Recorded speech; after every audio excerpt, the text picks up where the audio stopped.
অনুপাতে প্রকাশ করো এবং একটি লঘু না গড় অনুপাত নির্ণয় করো। কি কি আছে? 27টি ও 18টি। তাহলে প্রথমে একটু অনুপাতে প্রকাশ করি, কারণ অনুপাতে প্রকাশ করতে বলেছে। অনুপাতে প্রকাশ করে কিরকম হবে? 27:18 সমান কি করতে পারবো? 9 দিয়ে ভাগ যাচ্ছে, 9 3 27, 9 2 18। তাহলে আমার অনুপাতে প্রকাশ হয়ে গেল। পরের প্রশ্ন, এটা লঘু না গুরু অনুপাত নির্ণয় করতে হবে। লঘু অনুপাত কাকে বলবো? যে অনুপাতের পূর্বপদ ছোট হয় উত্তরপদের অপেক্ষায় সে অনুপাতকে লঘু অনুপাত বলে, এবং যে অনুপাতের পূর্বপদ উত্তরপদ অপেক্ষা বড় হয় সে অনুপাতকে গুরু অনুপাত বলে।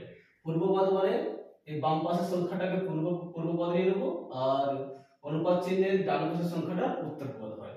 তাহলে এই ক্ষেত্রে কি হলো না, পূর্বপদ 3 আর উত্তরপদ 2, তার মানে কি পূর্বপদ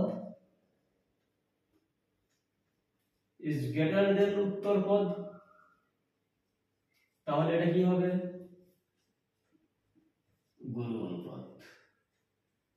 আবার এই কোশ্চেনটা যদি ঘুরিয়ে দেওয়া থাকতো 28টি ও 27টি, তাহলে কি হতো? সরি 18টি ও 27টি, তাহলে কি হতো না 18:27 লিখতাম।